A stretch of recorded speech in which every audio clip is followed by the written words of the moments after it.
বিয়ের গল্প বলবো ৬৪ জেলা নিয়ে, কোন জেলা বাদ যায় আপনারা বলবেন।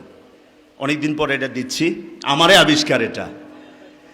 তো পাত্র হচ্ছে ফরিদপুরের ফরিদ। আপনারা একটু হুজুর মানুষ, আপনারা একটু ক্ষমার দৃষ্টিতে দেখবেন। হ্যাঁ,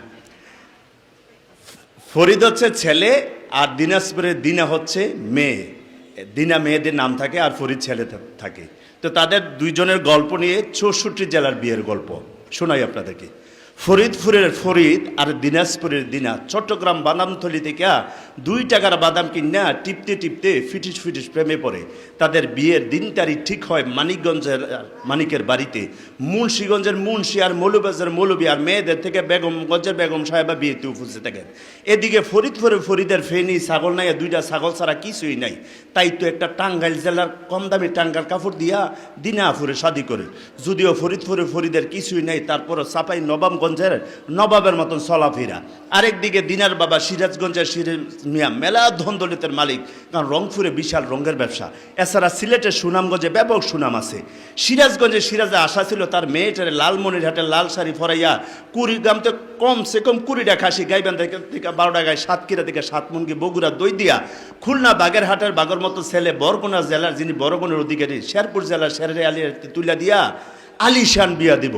কিন্তু ওই ফরিদপুরে ফরিদায় সাতপুর জেলার সাদের মতন মায়ের রে সুয়া সুয়া কথা বললা সুয়াডাঙ্গার মতন ফটাইছে। তাই তো সিরাজ পাবনায় গিয়া ভাবনায় ফেললো সর্বনাশ। নেত্রকোনায় গিয়া চোখের কোনায় দিয়ে জল ফেললো। নোয়াখালী গিয়া ভাবলো খালি খালি কাইন্দা লাভকি। বরিশালের বলাই গেল মনের দুঃখ বলার জন্য, কিন্তু ওই ঝালকাঠির কথা মনে পড়তে মনের জালটা আরও বেড়ে গেল। আরেকদিকে জামালপুরে জামাইলে একটু কুচক্রির লোক এই ঘটনাটার বাজাবাজি করার জন্য হিন্দুদের মধ্যে জানাই দিল। শেষ পর্যন্ত ঢাকা নারায়ণগঞ্জের নারায়ণ, গোপালগঞ্জের গোপাল আর ব্রাহ্মণবাড়িয়া জেলার ব্রাহ্মণের ঘটনা জানাইল। এই 3 জনে মিলিয়ে কুমিল্লায় গিয়া কুমিল্লার 14 গ্রাম 14 জন হিন্দু সাথে নিয়ে হিন্দুদের প্রধান ঠাকুরগাঁ জেলার ঠাকুর এই ঘটনা জানাইল। সর্বনাশ, ঘটনাটা ঢাকা রইল না, খোলাখুলি হয়ে গেল গা। শেষ পর্যন্ত ওই কিশোরগঞ্জ জেলার কিশোররা পর্যন্ত যাই না ফেললো। যখন এই ঘটনা বাংলাদেশ বাজাবাজি হইতেছিল, ওই হাজীগঞ্জের হাজী সাহেব গাজীপুর জেলার গাজীমিয়ার কাছে বিচার তোলো শরীয়তপুর জেলার শরীয়ত মতো বিয়ে হয়েছে কিনা।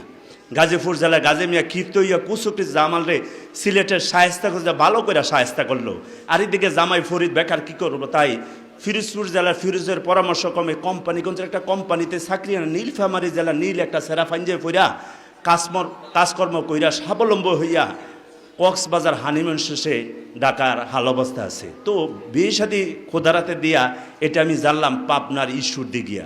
আসলে সিদ্ধায় মাদ্রাসা আসছি, মাদ্রাসা প্রোগ্রামগুলোতে আমরা সব সময় একটা হেসিটেশনে আমরা থাকি। কারণ হেসিটেশনটা হচ্ছে মাসালার বিষয়, বুঝার বিষয়, এটাই আমরা একটা হেসিটেশন কাজ করে। কারণ বড় বড় মালানারা থাকেন, জায়েজ না জায়েজের একটা বিষয় দাঁড়ায় আর কি। তো আমরা আসলে স্টেজে আমরা প্রোগ্রাম করি, দেশ বিদেশে প্রোগ্রাম করি, মানুষরে যতটুকু লিমিটের মধ্যে আমরা হাসাইতে পারি অটুক হাসাই, যতটুক লিমিট আমরা করি আর কি সেটা। তো একটা বিয়ের গল্প বলবো, তার পূর্বে একটু জোকস বোঝার জন্য, আপনারা জোকস বোঝার জন্য আপনারা তো কৌতুক জিনিসটা বুঝেন, মানে কৌতুক জিনিসটা তো বুঝেন, মানে সহজ একটা কথাকে যদি কেউ উল্টাইয়া ফেলে সেটা কিন্তু জোকস হয়। যেমন একটা বুঝার জন্য এক মুরব্বী বলতে আছে, এই এলাকার মদের দোকান একটাও রাখবো না, সব ভাঙ্গা ফালামো। মুরব্বী বলতে আছে, কথাটা লক্ষ্য করেন। তো ইয়াং লোক বলতে আছে, চাচার উদ্যোগটা খুব সুন্দর, যে মদের দোকান একটাও রাখবো না, ভাঙ্গা ফালাইব। তখন চাচারে জিজ্ঞেস করছে, চাচা আপনি কেন ভাঙবেন? তখন চাচায় বলল, তারা একজনও আমার বাকি দেয় না। এই সহজ একটা কথাকে যদি উল্টে বলে সেটা জোকস হয়, স্বাভাবিকভাবে বললে কিন্তু জোকস হবে না। যেমন এক জায়গায় ইন্টারভিউ হচ্ছে হিন্দু, মুসলমান এবং ইহুদি। তো যিনি ইন্টারভিউ নিচ্ছেন উনি মুসলমানকে দেখতে পারেন, হিন্দুকে দেখতে পারেন, কিন্তু ইহুদিকে দেখতে পারেন না। তো তাদের ইন্টারভিউ শুরু।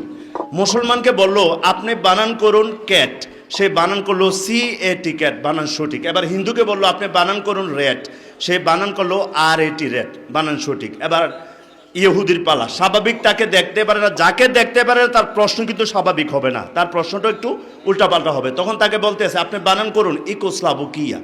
তখন সে বললো ভাই এটা কি প্রশ্ন করলেন, তাদেরকে ক্যাট দিলেন, ব্যাট দিলেন, আমাকে তো রেট দিলে পারতেন। তো যিনি ইন্টারভিউ নিচ্ছেন উনি রাগ করে বলতেছে, না পারলে চুপ করে বসে থাকো, এবার দ্বিতীয় প্রশ্ন, মুসলমানকে বলল আপনি ইংরেজি করুন কবুতর আও, সে ইংরেজি করলো কবুতর আও, তার উত্তর সঠিক। এবার হিন্দুকে বললো আপনি ইংরেজি করুন কবুতর যাও, সে ইংরেজি করলো কবুতর যাও, উত্তর সঠিক। এবার কার পালা? ইহুদির পালা। স্বাভাবিক তাকে দেখতে পারে না, তার প্রশ্ন কিন্তু উল্টাপাল্টা হবে। তখন তাকে বলতেছে আপনি ইংরেজি করুন কবুতর,